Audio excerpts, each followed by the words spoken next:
I'm not saying this is true. I'm not saying anything is true that I'm speaking about. This is just what if it were true. And the things that I speak about are things that I've come to understand, or it's the assumption or the presumption of all of the sort of research that I've done in relation to the grammatical standing of documents, in relation to what is English, the English text, and in relation to what the debased Latin text that they're using on court documents, banking contracts, banknotes, etc., which is no part of the English language that we can find at all. And in fact, in the facts that we can find, and according to the Chicago Manual of Styles, the all uppercase text is what I've been harping on about. The all uppercase text is no part of the English language. It's found in foreign languages. So the whole guts of what I'm trying to say is that if you have a document that has two languages on the document, then there's no correspondence between the two languages. And if the document makes no sense, if you separate the two languages, then the document itself is really saying nothing at all.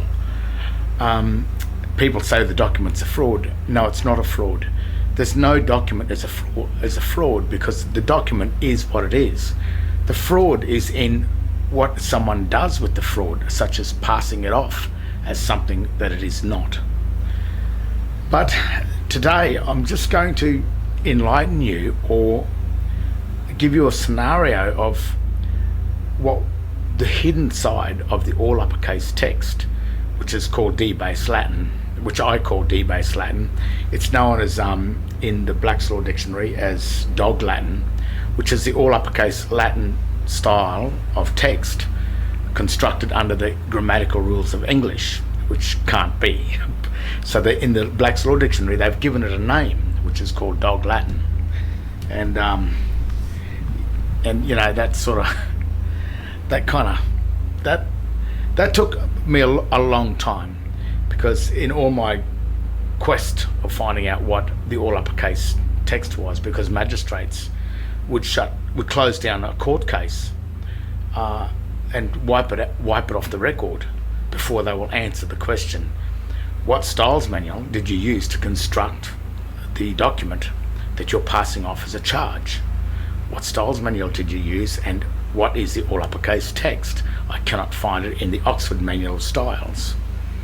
However, it does appear in the Chicago Manual of Styles in foreign languages as a sign language, to sign a document, sign language, which is starting to make sense. In the Steiner schools that some people are aware of, it's a different type of a teaching. They've conformed more to the government schooling system these days in Australia, simply probably to get funding, to get the government to fund their schools. So their curriculum has had to follow more closely to the standard of the state, the so-called state, in order to get the money. But what I did notice, and I think they may still be doing this, is the way they get the children, because they tend to have the first few years of schooling deals very little in English and writing. It all deals in symbolism, art, and developing the skills of art and music, which is not a bad thing at all. And then when they're ready, they bring them more into the academic side of things, which is just a different sort of a training. That school is a German-based school too. You've got to remember that the other thing I've found is that in around the 1230, Accursius is the one that created the new corpus juris, the modern version of the corpus juris that we are under today. It's the It is the modern legal system created in the Hohenstaufen reign by Accursius, which was a jurist, and he basically perfected the Justinian corpus juris into a modern day standard by using surnames to offer people the ability to act, to remain in common law, or to come over into the administrative maritime law system. And most people today believe they have a surname, and they've come across they've sort of unwittingly, I say they've been sold a lemon, but it's just some people do fine as the administrators, and other people are raped and plundered. Countries are often, in my opinion, raped and plundered by it, because most of the people have been deceived into acting as the administrator, while under the belief that they are the national of their government, or the national of their land, and that they are living on the lands that they feel that they own. But when you become a resident or a citizen of a foreign administrator, you are legally a resident, which is someone that lives on land that they do not own. Or they become the traditional owners, which means, the word tradition means one who has sold or given away their lands.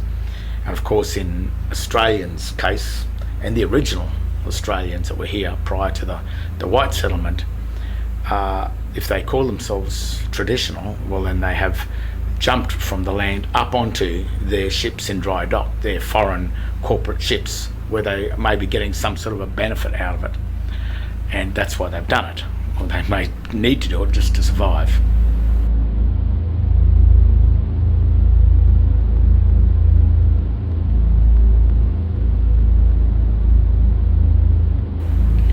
But what if, when you're looking at the all uppercase text, so when you see a word written in all uppercase text, which is the sort of language that is used by the legalese system, what if it was what they call it, a hieroglyphic text? They actually call this all uppercase letters Egyptian hieroglyphs. It's hieroglyphic text. It's an illustrative text. It's not descriptive. This is descriptive text here, whereas this, written in all uppercase, is sign or pictures or shapes. And that's where the shape shifting comes in too. If you are the account holder of 4 or 5 different accounts, you can shape shift from each account to each account, because the wording on the document that you thought were words were actually signs, shapes, pictures, illustrative text. Even though it may have read Commonwealth of Australia and you thought you were a part of Commonwealth of Australia, in reality or legally, if it's written in all uppercase text like it is registered on the United States Securities Exchange Commission as a company or organisation, it's written in all uppercase text, which is a picture, a shape, an illustration, a copyrightable symbolism, engraved images, the things that we'll want to stay away from by God. God means master. That's the synonym to God is master. But what I've come to realise is that even from the Steiner School, when they were teaching children the alphabet, to get them in the memory, the ones that stuck out really a lot was things like C, which is the shape of cove, calm, the words that relate to calm or cove or creditor, which is a peaceable place, is the shape of what it is. I think there was another with water. Here we go down here. The W is the shape of water. So W is water because it's shaped like water. And also M for mountain, because they are the mountains. So they were teaching children to look at the letter and relate it to an actual symbol, a hieroglyph of something, which when you think of water, you can remember the water shape. It's easy because it's just like water. And same with the mountains. And from this, I started to look at, is there a system in the alphabet, in the all uppercase text, that is hidden when they, like the word sign, S-I-G-N, which I'll probably get into later, just to see or to show some of the hidden meanings when you construct a word in all uppercase text, which is a hieroglyphic text. The letters and the meaning of each letter paints quite a big picture, big symbol of what that word may mean. We just see the word and think, well, we'll go to the English dictionary and have a look what the word means, sign or whatever it is.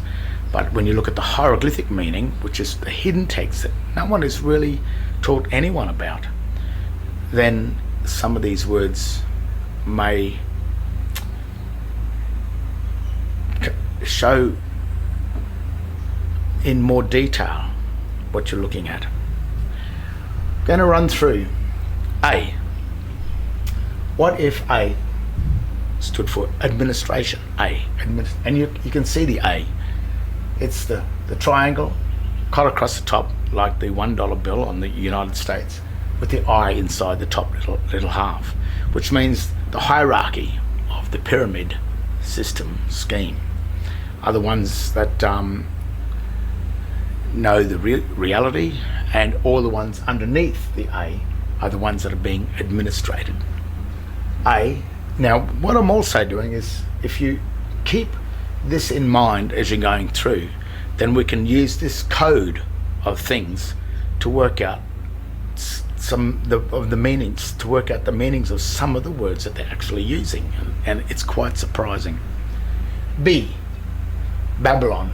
It's got the two domes when set up in laid down flat, which is debtor and creditor. And that's what Babylon's all about. It's the Bible that you get in the court is the manual of Babylon.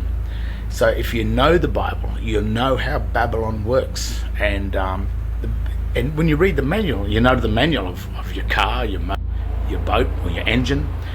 You go through the manual, you will understand the do's and don'ts of dealing with that automobile or that motorbike or that boat or the engine, whatever you're dealing with, or anything, but as long as you read the manual.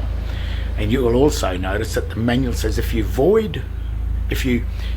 don't go by the manual, you will void warranty.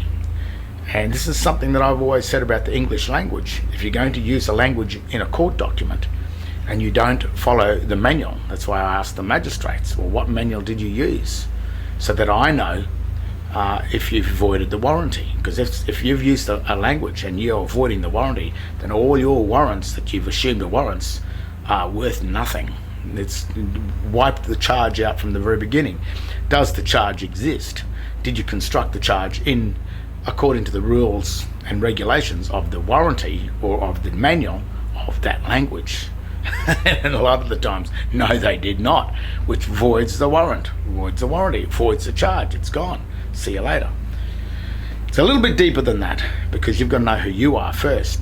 But when you start to understand this, you might start to recognize why the Christian name and the state name, or why the Christian name is so important. B. Babylon. C. For calm. Creditor. A cove where the calm water is in there. So it's a symbol of calm. The creditor of a trust. The D is the one dome, one of the Babylon domes, debtor and creditor in Babylon. B's got two domes, but D, Dominion, has got the one dome, the debtor. E, equity. This is really strange because you've got one stroke, you've got three marks, which is a trust is debtor, creditor, and administrator. It's a bit like Noah's Ark, ARK, which is the roof over livestock. It's strange that.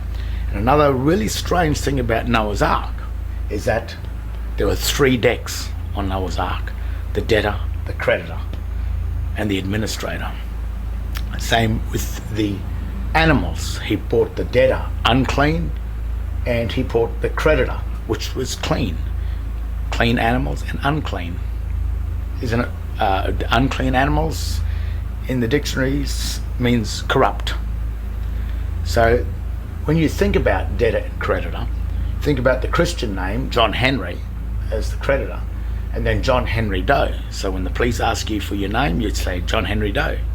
Well, that's the corruption of the creditor name, because your name is only John Henry. That's the Christian name that you were given to you by Christ. But then you turned around and said, no, my name's John Henry Doe, which is the incorporation of the family name and the Christian name.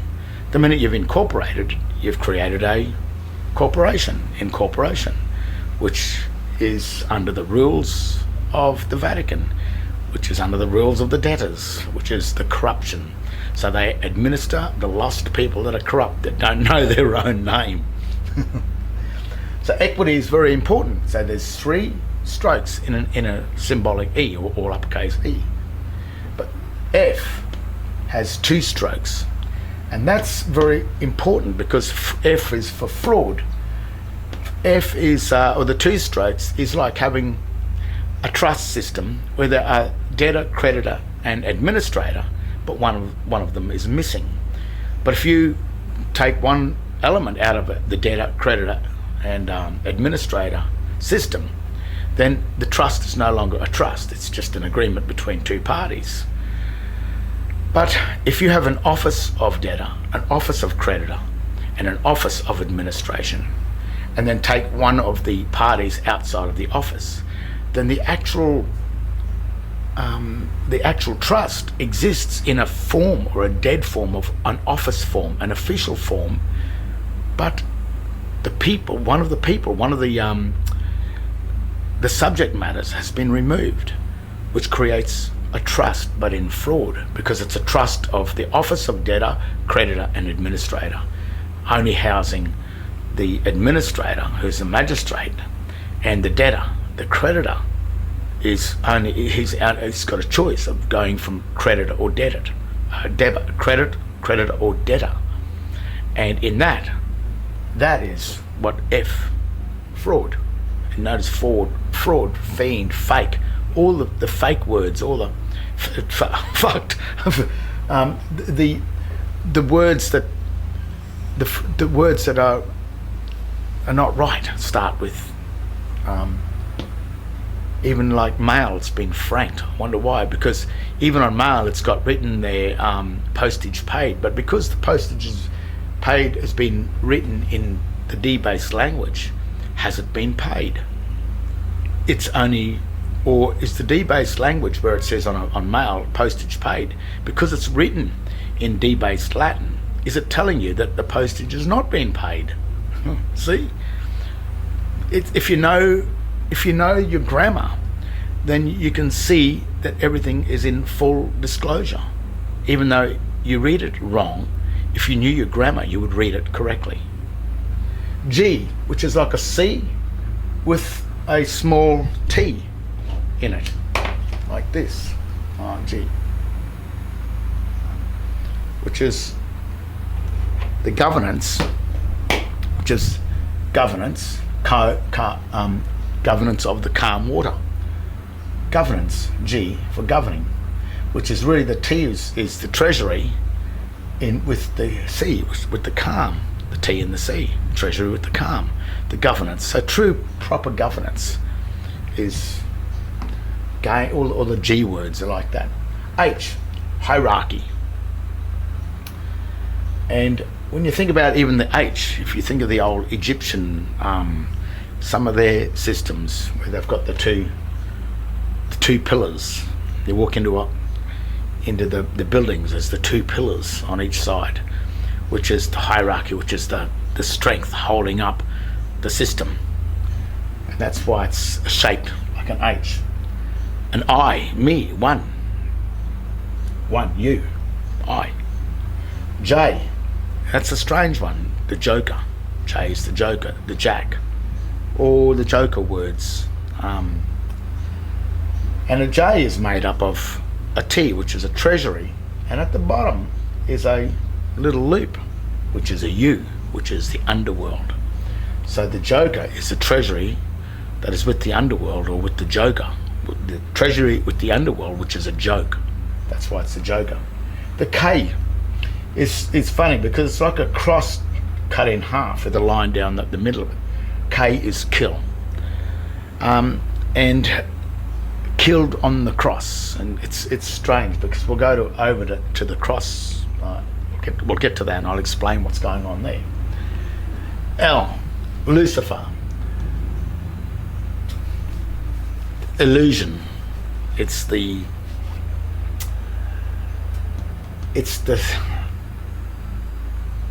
deception. It's about the deceiving of. That's what Lucifer does. He's the one that deceives and tricks, makes things not look like it should.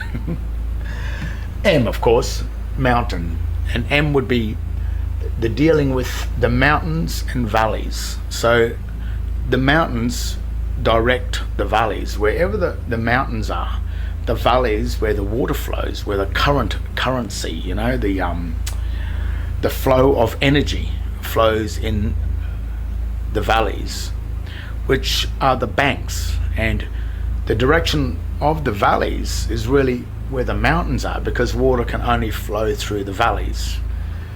So we've got mountain, and I'll just to look at that Vatican Valley. You see that? The Vatican is the World Bank. It controls the flow of water, the Holy See. That's why the V. You probably see when a lot of people are in war, victory, but what it was really meaning, or what may be, is the Vatican has won. V. He controls the underworld. He controls the banks, the banking system, the Rothschild banking system. If that's who is serving as the emperors of Rome today, are they the Rothschilds? Are they the head of Babylon? N is neutral, which is mountain, like that, and valley joined together. Neutral, all the neutral, nothing, no, all the N words. It's got to do with this, which is mountain and valley, the mountain and valley. O is the office, which is a circle. That's why when I draw those these things here,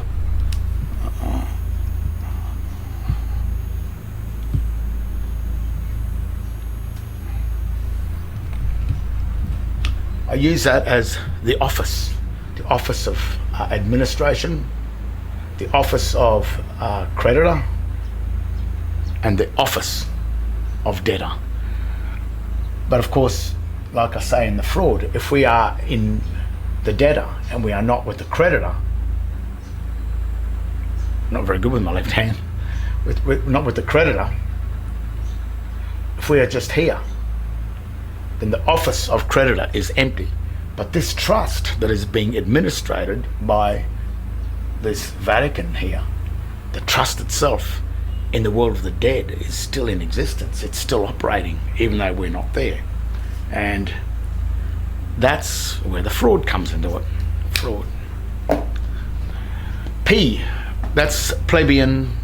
And it's strange because 400 BC, they had a system which was the Libor, the god of the wine god of Libor, Roman god of Libor, and they operated a trust law governing system, which was the same today, which is really odd because they had this was called the patrician and this was called the plebeian.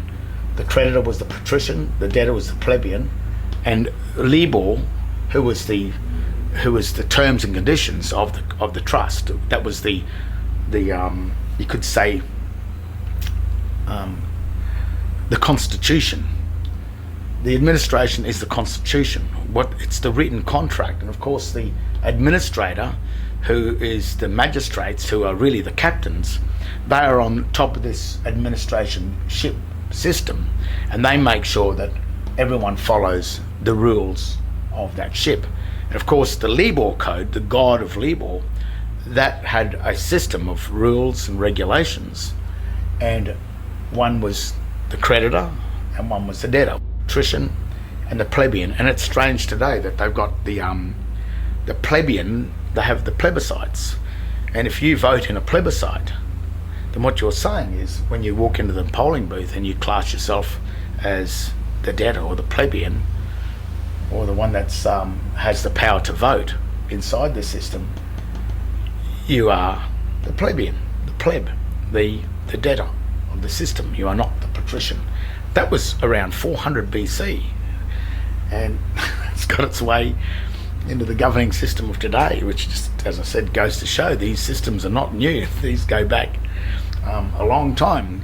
Sometimes in order to know the future, you have to understand the past, because what's happening in the past, if you go back far enough, then you can get the timeline, and you can see what's going to happen into the future, and you can counteract this future as well.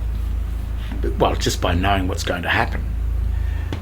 The office, the plebeian. The Q is strange, because, I mean, the minute you question something, this office, they are sealed. And when you get into an office, it's sealed, but the minute you question it, it's a line, which is a break on the office.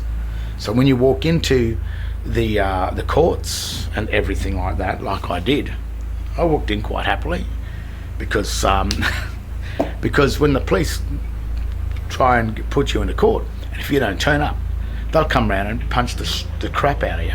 And that's what they did to me. Then they threaten you, because they're terrorists. The police that operate these systems, if the system is a fraud, it's all right. If it's not a fraud, then we are willing to do this.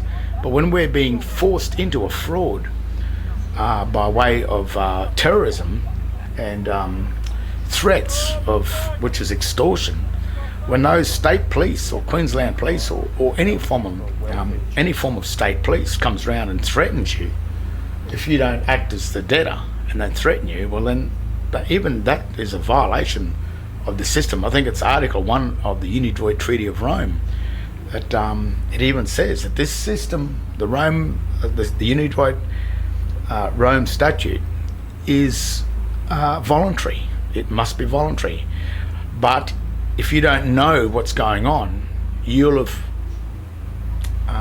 volunteered unwittingly, and then when you're in the system as a debtor, and then the police come around and bash the crap out of you, or take your lands, take your car, do all of these things to you, you'll say, but I have rights. Well, no, you don't have rights. The thing is, you just didn't know how you lost your rights, because this is a secret system, as you can start to see. Things not adding up, or if you don't know the codes, then you got to know the code. You got to know what's going on. You got to work it out. You got to see how they're doing this. And to be honest, I think it's time to expose it, because in my case, I went to them to explain that you guys are in trouble. You're doing something terribly wrong. But I got threatened. My family was threatened. I was thrown in the watch house many times. I was so-called charged, and I'll do another segment on about what happened in that court case, because there were no charges. There were no charges, because even when I asked the magistrate, I said, "Can you read out the charges?" He knew darn well he was not going to read the charges out, because I knew that they were debased, which means criminal and corrupted. And if he had spoken, then he would have been he would have been dethroned immediately from that. So what they did with me is they wiped out all the charges and basically dumped the charges back onto the debtor. They tried to make me think they assumed that I was a debtor, but I had the paperwork and the evidence that I was the creditor, and they couldn't pin the debt onto me, because I wasn't in the house of the debtors. I was in the house of the creditors, which is a political stand, and a political stand is in all the constitutions, cannot be interfered with. You see that? So all the charges, the magistrate had to mitigate all the charges to nothing, and any charge that was left had to fall back onto the police and the administrator, which is the magistrate. So that's question, putting a break in the office. As soon as you break the office, you expose the office to the F, which is the fraud. Come down to R. R is Rome. Rome owns this. The Vatican owns it. Home to Rome. Home is really just to become the creditor of the system. The Vatican operates it. This is the system of the dead that Christ warned us in, and when he was around a couple of thousand years ago, it's in the Bible, that the New Testament is really the new covenant, the new contract. The old contract set up here. The new contract is the New Testament, which is a new contract. And what Christ did in this testament, in this contract, this testament, is warned us. Of course, we've always got the choice, but he warned us that there are two standings, and if you eat from the tree of knowledge, then you will surely die. And if you find your name written in all uppercase, or you're holding any information that you're holding a name that you think is a name, such as a driver license or passport or legal title of anything, and you see a name there in uppercase, then which is that contains your surname or the so-called last name, written in debased Latin, all uppercase text, then you've agreed to enter into the world of the dead. You are dead. Even over here in the creditor, the name of this is the Christian name written in the dead language, all uppercase. So this is also dead as well. The Christian is dead. But what they say in this side, the creditor side, is that it already has a debtor. So you are left out as the director of it, which is, like Christ said, if you eat from the tree of knowledge, you will die. But the tree of life gives you life, or gives you the ability to direct the trust in a dead estate. You still have a dead name. Your Christian name in all uppercase is dead. But that name has a trustee, which is the Registrar General. And he is the one that holds it, and he represents the Vatican. He represents Rome. So if you understand the system, Rome and the Vatican is in one way there to protect and uphold the people. It serves the people. So Rome is not good or bad. Rome has two. It's a bit like Christ in that when he was around, he went in there and bashed the bankers, and with the big stick, because Christ had two jobs, was to keep the debtors, the bankers, in line, but also to serve the living.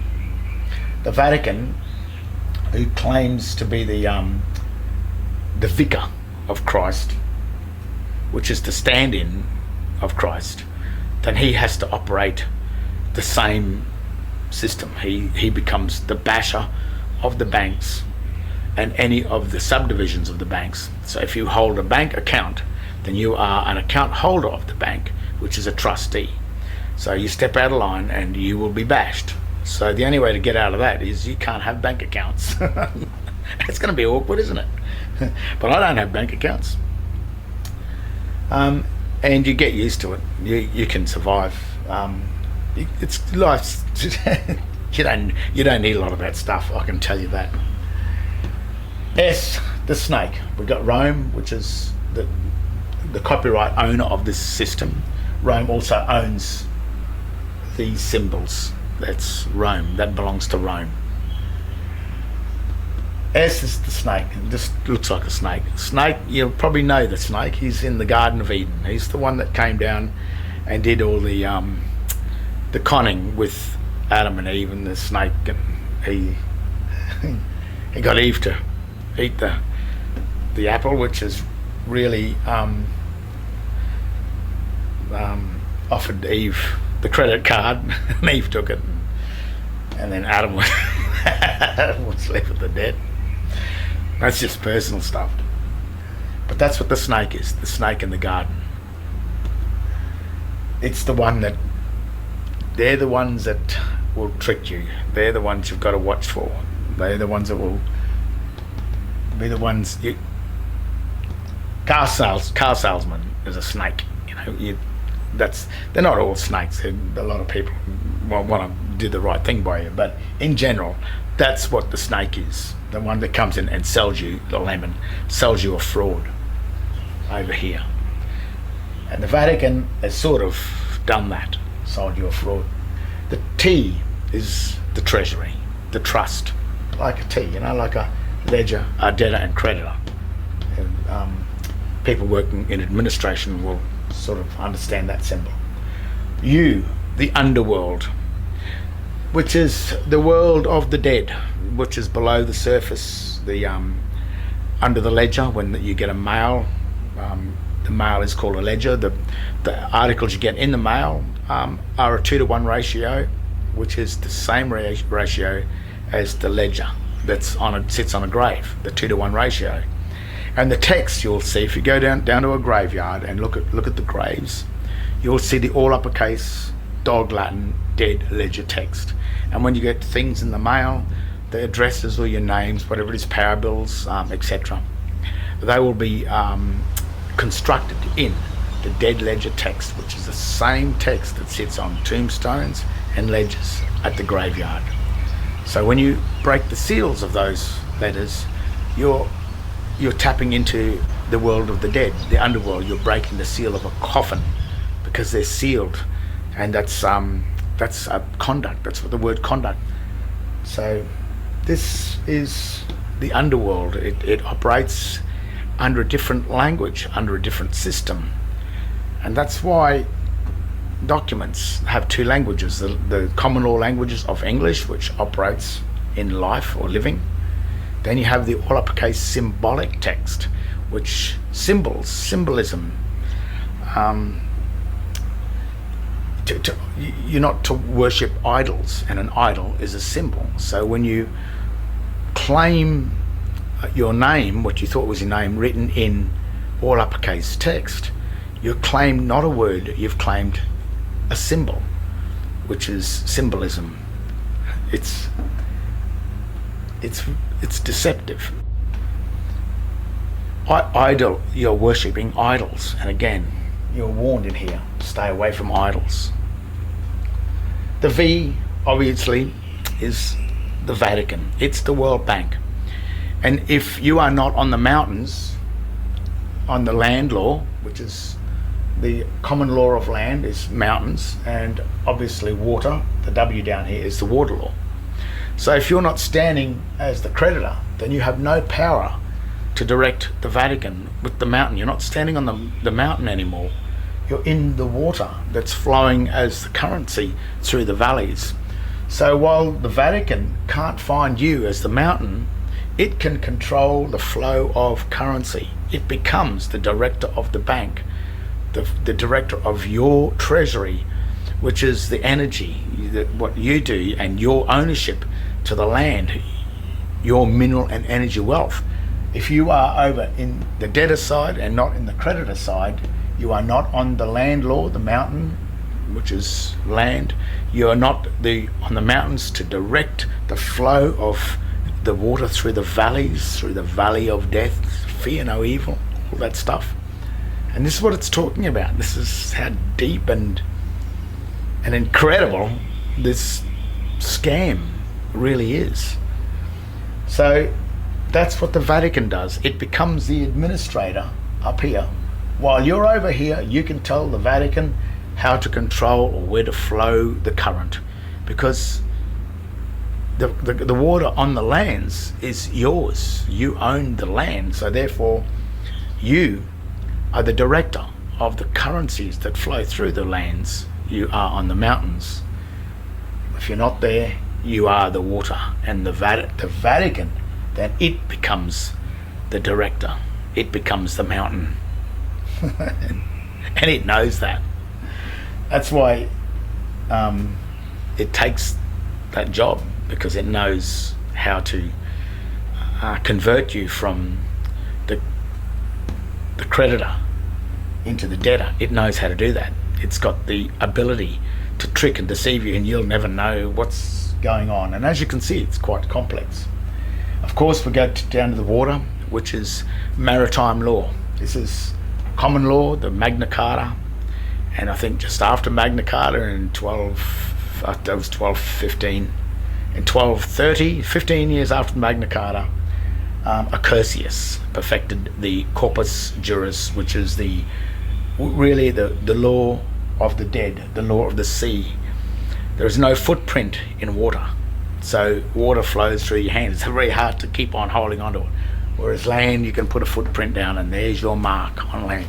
You have no mark in water, but it flows all the time, and the clever people that operate within the maritime, which is commerce and merchant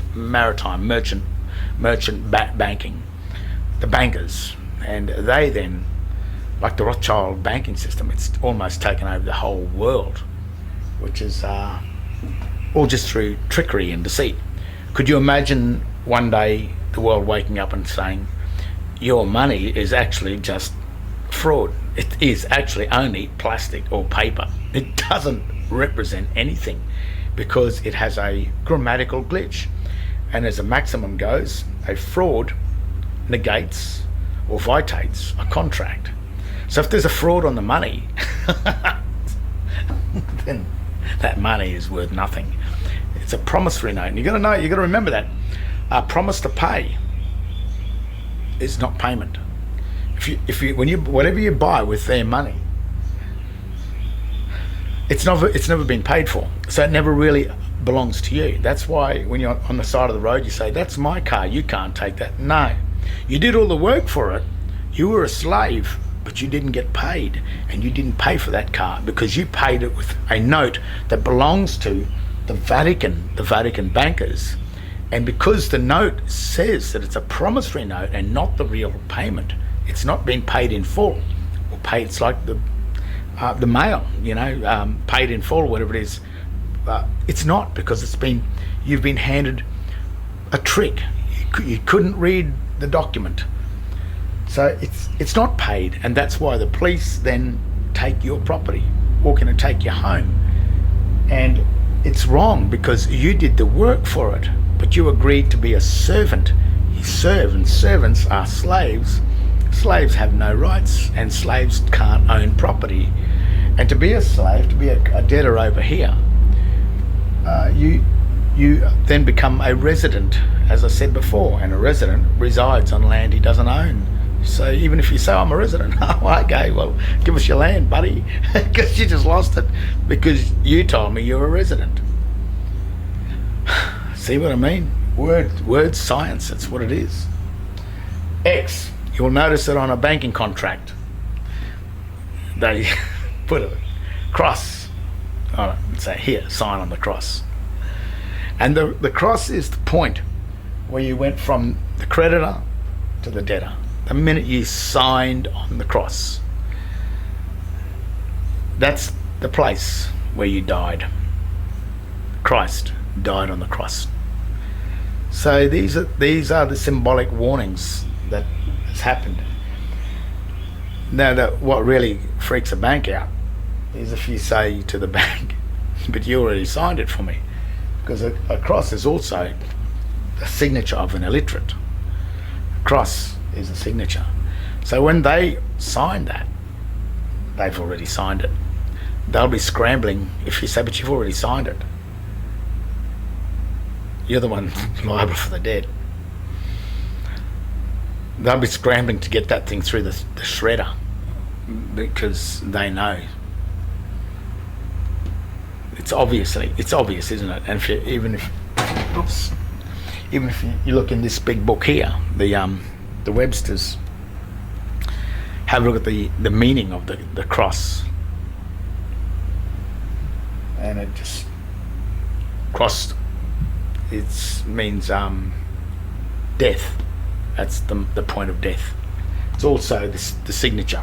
This cross, the Christian cross, is a symbol of death, and this cross is also a cross, symbol of death, but it's also the signature of an illiterate.